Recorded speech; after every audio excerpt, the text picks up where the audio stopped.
안녕하세요. 그러면 오늘은 C++ 프로그래밍 기본에 대해서 한번 이야기해 보도록 하겠습니다.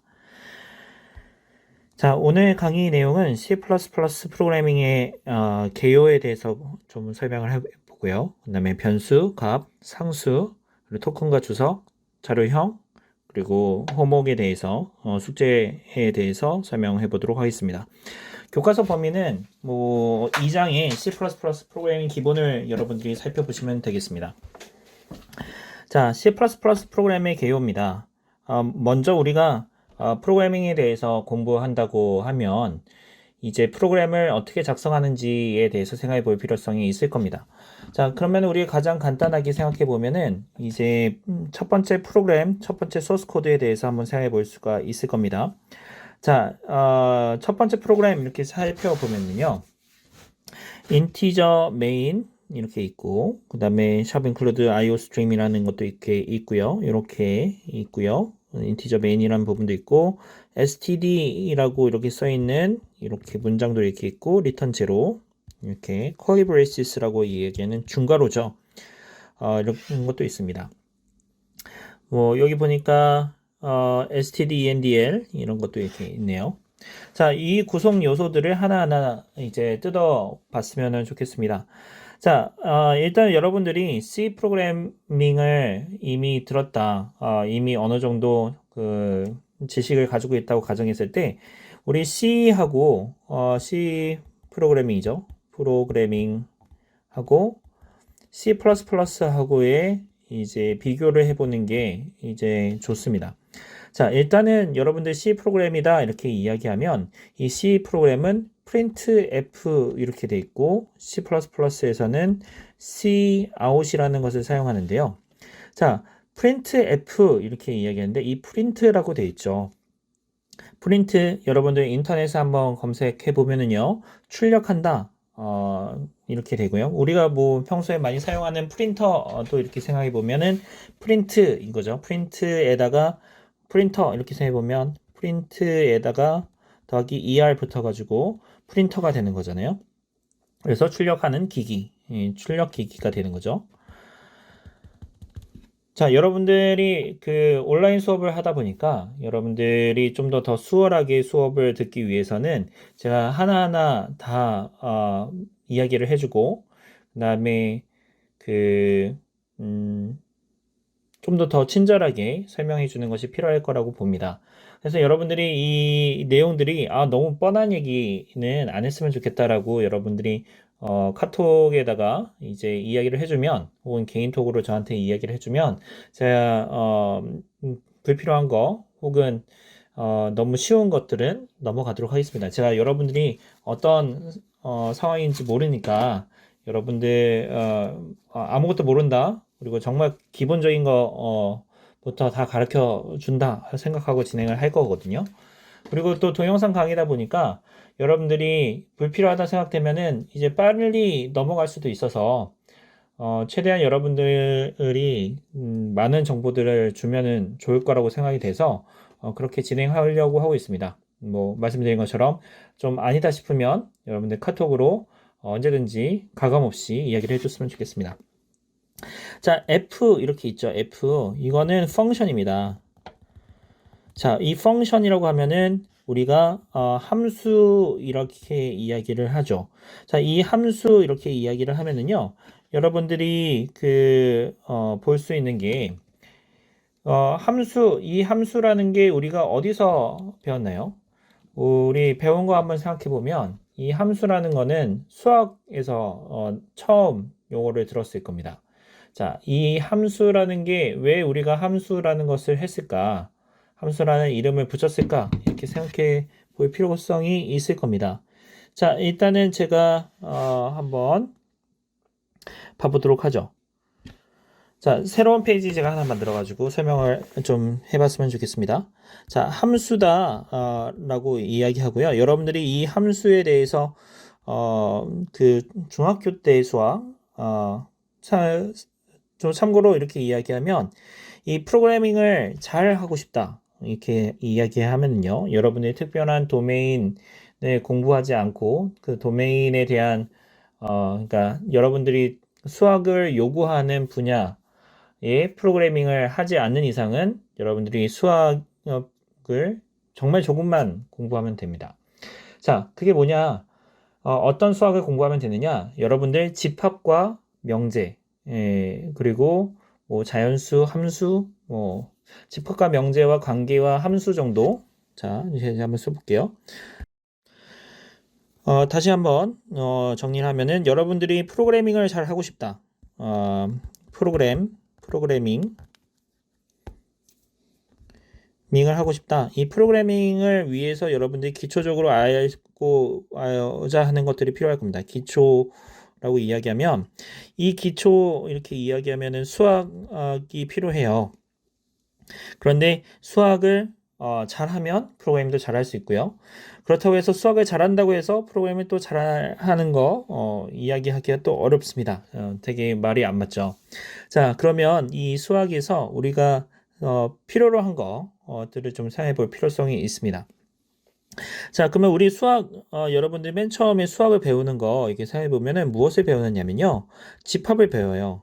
이 집합을 배우는데 여러분들 이 집합은 무엇인가요? 우리 그 정의를 하면 자, 여러분들이 공부한 것들을 잘 생각해 보면은 집합 이렇게 이야기하면 먼저 집합을 어떻게 표현하느냐 이렇게 배웁니다. 표현. 자, 집합을 표현하면 어떻게 표현하죠? 집합은 어, 어떤 특정한 이렇게 컬리브레시스 중괄호를 사용해서 우리가 표현을 합니다. 표현을 하는데 이 표현하는 방법이 우리가 두 가지가 있어요. 여러분이 기억날지 모르겠네요. 원소 나열법. 정말 천만년 만이죠. 자, 그런 다음에 조건제시법. 이렇게 해서 두 가지 방법이 있습니다. 자, 이거 한 걸 잘 생각해 보면은요. 자, 1, 2, 3, 4 이렇게 원소 나열법으로 쓸 수도 있고요. 조건제시법으로 해가지고 x 뭐 이렇게 놓고 x는 홀수 이렇게 표현을 하기도 합니다. 자, 그러면은 우리가 생각해 보면 원소 나열법은 어떻게 보면은 조건이랑 상관없이 원소 하나하나에 대해서 우리가 가지고 있으면 그럼 그 원소 하나하나에 대해서 그냥 나열해 놓는 거죠. 그 묶음을 해주는 거죠. 자, 묶음 이렇게 되어 있습니다. 자, 그러면은 x는 홀수 이렇게 이야기하면은요. 이 x는 홀수라면은 이 조건에 맞는 모든 원소에 대해서 집합으로 표현되는 거죠. 자, 그러면은 이 집합하면은 요 집합을 이렇게 하게 되면요. x는 x바, x는 홀수. 이렇게 되면 요 x라는 원소인데 그러면 요 스몰 x는 홀수하면 요 조건, 이게 조건이죠. 이게 원소입니다. 자, 그러면 요 조건에 맞는 게 있으면 다 요 x로 들어와서 이 대문자 x가 이 x 안에는 모두 홀수인 원소들만 가지게 있게 되는 거죠. 그죠? 아주 쉬운 얘기죠. 자, 그러면 우리가 프로그래밍을 한다, 에서도 요 집합을 사용합니다. 이 집합을 사용하는데 이 집합은 제가 나중에 조금 있다가 다시 한번 설명해 보도록 하고요. 자, 이렇게 집합을 이야기하면 이야기해서 배웠어요. 보통 여러분들 이 집합 이렇게 이야기하면 그 수업 시간 때 뭐 10분, 20분 하고 딱 넘어가잖아요. 근데 이 집합이라는 것 자체가 굉장히 중요한 내용입니다. 특별히 컴퓨터 프로그래밍에 있어서 어, 여러분들이 정말로 중요한 내용이라서 여러분들이 집합을 잘 알고 있어야 돼요.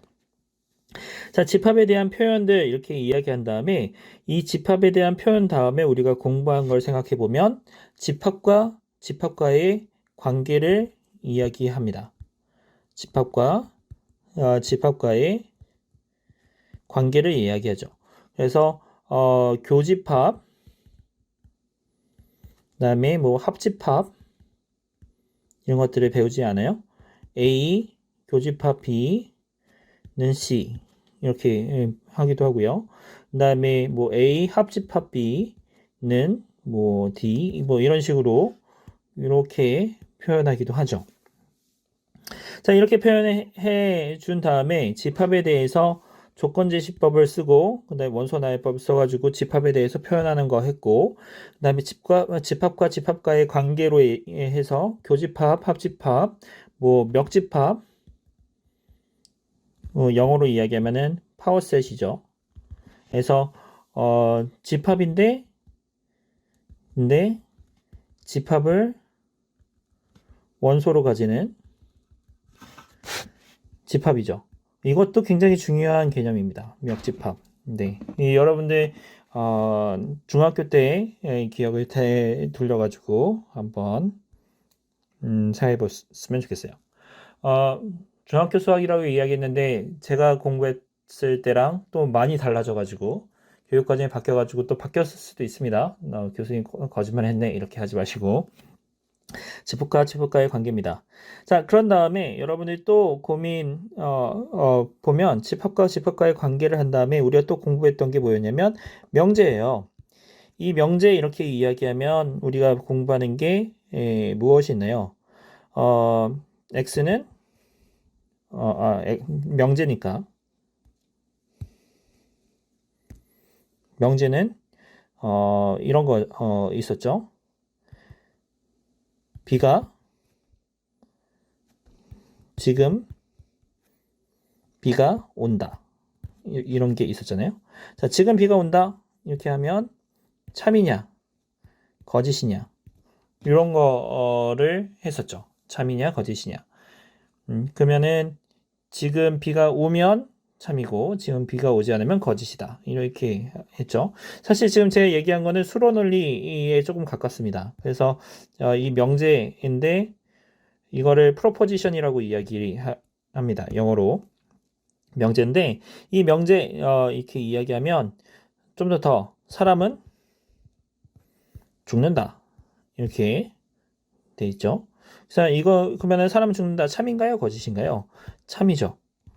true입니다. 자, 사람은 영원히 산다. 참인가요? 거짓인가요? 거짓이죠. false입니다. 자, 이렇게 명제에 대한 이야기를 배운 다음에요. 그 다음에 우리가 배우는 게 수로 논리에 대한 건데 x는 3보다 크다. 네, 이렇게 수로 논리하고 요게 이제 자유변수라고 이야기하면서 x의 어떤 값이 오느냐에 따라서 참이 될 수도 있고 거짓이 될 수도 있다. 이렇게 이야기합니다. 자, x 수로 논리 영어로는 뭐라고 하냐면 predicate라고 해요. 자, 요 proposition 이라고 이야기합니다. 그래서 요 명제에 대한 얘기, 참과 거짓에 대한 얘기를 하고요. 그다음에 어떤 조건에 맞으면은 수로 논리에 대해서 이야기하고 나중에 이렇게 되면은 퀀티파이어 같은 것들을 얘기하죠. 한정자라고 이야기하는데 어떤 x가 있는데 이 x는 3보다 작다.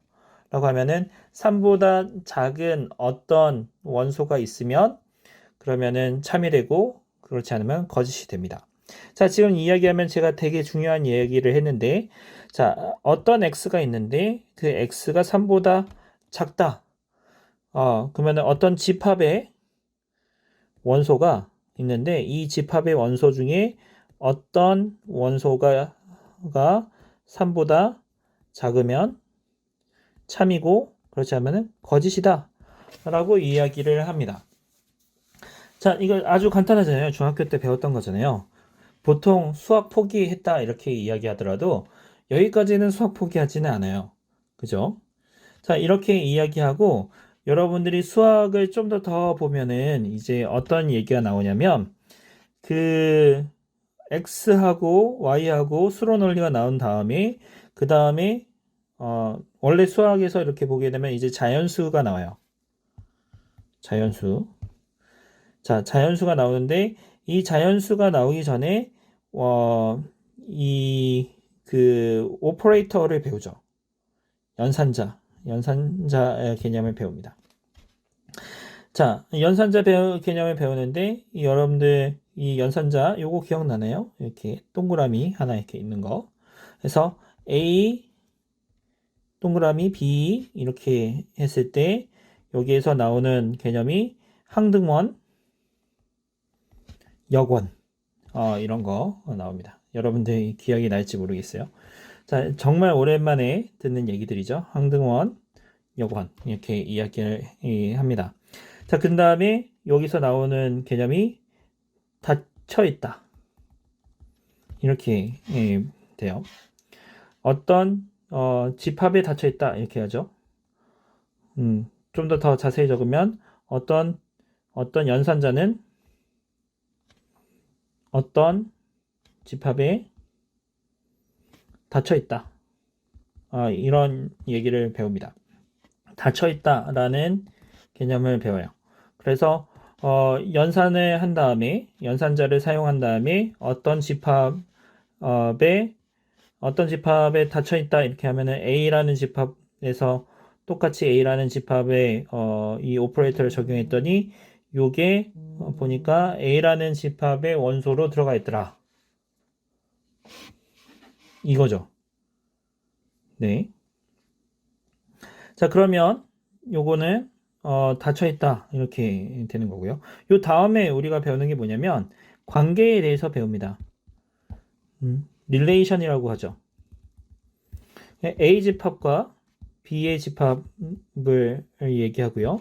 그 다음에 배우는 게 함수입니다. 함수. 지금 요 수학 관련해서 이야기해주고 싶은 게 굉장히 많은데 시간이 그렇게 많지 않아가지고 무한정 있는 건 아니라서 제가 나중에 별도의 수업으로 이야기할 수 있거나 아니면은 따로 이야기할 수 있으면은 제가 한번 해볼게요. 자, 이렇게 관계가 있고요. 네, 함수가 있는데 이 관계를 이야기할 때 우리가 뭘 얘기하냐면 이 집합과 집합 얘기를 해요. A라는 집합과 B라는 집합이 이렇게 있는데 A라는 집합에서 카테시안 프로덕트라고 이야기하죠. 자, 그래서 A라는 집합이 1번, 2번, 3번 이렇게 있고 그 다음에 B라는 집합이 4, 5, 6 있고 카테시안 프로덕트를 하게 되면 1, 4 그 다음에 2, 5 그 다음에 이게 이렇게 안 되지. 1, 4 1, 5 1, 6 2, 4 2, 5 2, 6 그 다음에 3, 4 3, 5 3, 6 요거를 집합으로 이렇게 가지죠. 이거를 우리는 뭐라고 이야기하냐면 관계라고 이야기를 합니다. 이 관계를 이야기하는데 이 관계에서 함수가 나오게 되면 함수는 특별한 관계입니다. 자, 그래서 우리가 이 관계가 릴레이션이 함수가 되려면 어떤 조건이 필요하죠? 자, 어떤 조건이죠? 1대1 대응이고 위로의 사상이 됩니다. 1대1 대응이어야 되고 위로의 사상이어야지만 이제 함수라고 이야기할 수 있는데요.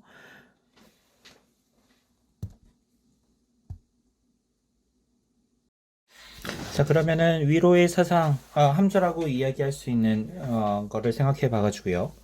왜 우리가 함수 이렇게 이야기하는데 프로그래밍 언어, 프로그래밍에서 왜 함수라는 거를 이야기하는지 한번 생각해 봅시다. 자, 우리가 프로그래밍을 한다. 여러분들이 앞으로 프로그램을 많이 작성을 하겠죠. 자, 프로그램이다. 이 프로그램은 여러분들이 이렇게 생각하면 됩니다. 여러분들 인풋이 있으면요. 입력을 이렇게 넣어주면 이 입력에 따라서 뭔가 처리를 하죠. 그 다음에 출력이 나옵니다. 한글로 했으니까 다 한글로 한번 해볼까요? 자, 입력이 있고요. 뭔가 처리를 하고요. 출력이 있습니다. 자, 이 말은 뭘 할 수 있냐면 그 화살표를 이렇게 오른쪽 화살표를 딱 넣었더니 처리를 하기를 현재 위치가 이렇게 있을 거고요. 그 다음에 출력을 이렇게 보게 되면 원래는 여기 있었는데 오른쪽으로 이동을 한 거예요. 자, 이렇게 우리 아주 프로그램을 간단하게 정의할 수가 있습니다. 화살표를 넣으면 그 화살표에 따라서 사람 캐릭터가 이동하는 것. 아주 간단하죠. 네, 그리고 되게 쉽습니다. 자, 그런데 이제 우리가 또 생각해 볼 수 있는 거는 뭐냐면, 그러면 우리가 입력이 있고, 그 다음에 뭔가 처리를 하는데, 현재 위치라는 게 이렇게 있잖아요. 이 현재 위치라는 것이 무엇이냐에 따라서 출력이 바뀌게 되는 겁니다. 현재 위치가, 예를 들면은, 우리 2차원 좌표 이렇게 있다고 하면은 0,0에 이렇게 위치했을 때랑 1,1에 위치했을 때랑 출력이 달라지는 거죠. 예, 출력이 달라지는 거죠. 자, 그 관점에서 생각해 본다고 하면은 이 현재 위치하고 입력에 따라서 출력이 결정되는 거라고 볼 수가 있습니다. 자, 그러면은 우리가 수학 정의로 한다면 이런 식이 되죠. 여러분들 이거 기억나는지 모르겠어요. x에서부터 y 이렇게 됐었죠.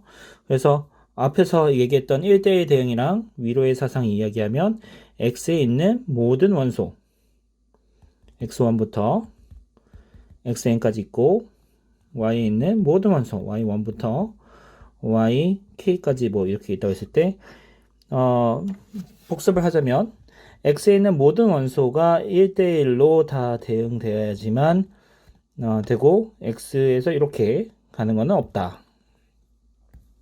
제가 바꿔볼까요? 이렇게 두 개로 동일한 x인데 두 개로 매핑되는 거는 없다. 이렇게 되어 있고요. 자, 그러면은 우리가 앞에서 위로의 사상이니까 여기에 있는 모든 x의 원소는 전부 다 대응돼야 된다 라고 볼 수가 있습니다. 자, 그러면 우리가 생각해 볼 수 있는 거는 x 이렇게 이야기했잖아요. 근데 앞에서 얘기했던 멱집합 얘기를 했어요. 우리 영어로 이야기하면은 슈퍼셋입니다. 이 슈퍼셋 멱집합은 우리는 뭐라고 얘기하냐면 슈퍼셋이 아니죠. 죄송합니다. 파워셋이죠. 파워셋입니다. 자, 이 멱집합은 집합을 원소로 가지는 집합이에요. 자, 그러면은 우리가 이렇게 보게 되면 집합이 이렇게 있는데 x하고 x1, x2, x3, 그 다음에 y1, y2로 했네. y1, y2, y3 이렇게 있는데 그러면 여기에서 우리가 관계를 정의하고 이 관계를 하면은 집합이거든요. 1대1 대응과 위로의 사상이 정의되어 있지 않고 그냥 관계니까 x1하고 y2 그 다음에 x2하고 뭐 y1 x3하고 y3 이렇게 정의할 수도 있는 겁니다. 자, 그러면은 여기 있는 x1하고 y2가 어떻게 되나요? z1, z2, z3로 매핑되게끔 함수를 정의할 수도 있는 거죠. 좀 어렵나요? 여러분들 어려우면은 제가 나중에 시간을 들여가지고 좀 더 자세히 설명할 수 있을 겁니다. 자, 그러면 이렇게 되면 그러면 여기에 있는 원소 하나하나가 매핑이 되는데 자, 제가 프로그래밍에서 지금 이거를 설명하고 있었잖아요. 함수라는 거를 사용한다 이렇게 얘기했는데 이 함수라는 개념이 어떻게 나오게 됐느냐 잖아요. 이 함수라는 개념 자체가 보면은 아까 얘기했던 처럼 1대1 대응이어야 되고 그 다음에 위로의 사상이죠. 그리고 우리는 C++ 혹은 C에서의 함수를 정의하고 있죠. 이는 수학에서의 함수고요. 자, 그러면 무엇을 얘기할 수 있냐면 위로의 사상 우리 함수를 하게 되면 fx 이렇게 하죠. 자, 그러면 fx에서 여기에 오는 요 x 파라미터 혹은 아규먼트라고 하죠. 이 아규먼트, 이 파라미터가 주어져 있는 파라미터가 있다고 한다면 이 모든 파라미터가 전부 다 대응돼야 된다. 다른 말로 우리가 얘기하는 거는 다 대응된다는 말은 다 중요하죠. 처리된다. 이렇게 볼 수 있는 겁니다. 자, 그런 다음에 1대1 대응 이렇게 돼 있죠. 1대1 대응. 그러면 요 x라고 돼 있는 요 부분 이 원소가 1대1로 대응된다 라는 겁니다. 자, 그러면 여러분들이 저한테 이렇게 이야기했을 때 파라미터를 여러 개 넣을 수도 있잖아요. 이렇게 있죠. 거기서 이제 나오는 개념이 이 멱집합입니다. 멱집합. 원소를 여러 개. 자, 여기서 보면은 x1, y2 있는데 이 y2는 아까 여기 그 위에서 있는 현재 위치와 같은 얘기라고 했죠. 어떤 프로그램에서 이제 집합을 으로 상태를 나타낼 수 있는 건데 지금 보면은 뭐 x1도 이 동일한 관점에서 확장을 하면은 x1 그다음에 y1 그다음에 뭐 a1, a2, b2 이런 형태로 G1으로 이렇게 매핑을 시킬 수도 있는 거잖아요. 그래서 함수에서 아르규먼트를 여러 개 넣을 수도 있는 겁니다.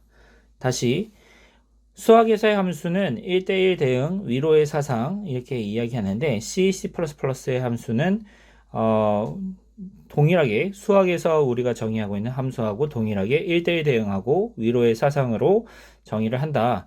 파라미터는 집합으로 정의를 해서 우리 C++ 함수를 정의를 하는 거고요. 자, 그러면 우리가 프로그래밍을 한다. 프로그래밍을 잘 하고 싶다라고 이야기하면 어떻게 되는 건가요? 프로그래밍을 한다라는 거는 우리가 함수를 설계를 하는 겁니다. 수학에서의 함수를 설계하는 거랑 동일하다 이렇게 보시면 되겠습니다. 제가 좀 나중에 좀 더 시간이 있으면은 수학에 대한 부분이랑 프로그래밍에 관련된 부분들을 좀 더 설명을 해 드리도록 하겠습니다. 여러분들이 참고해 주시면은 좋을 것 같아요. 네, 그러면 요 부분은 요 프로그램하고 함수, 수학에 대한 부분들은 여기까지 하도록 하겠습니다.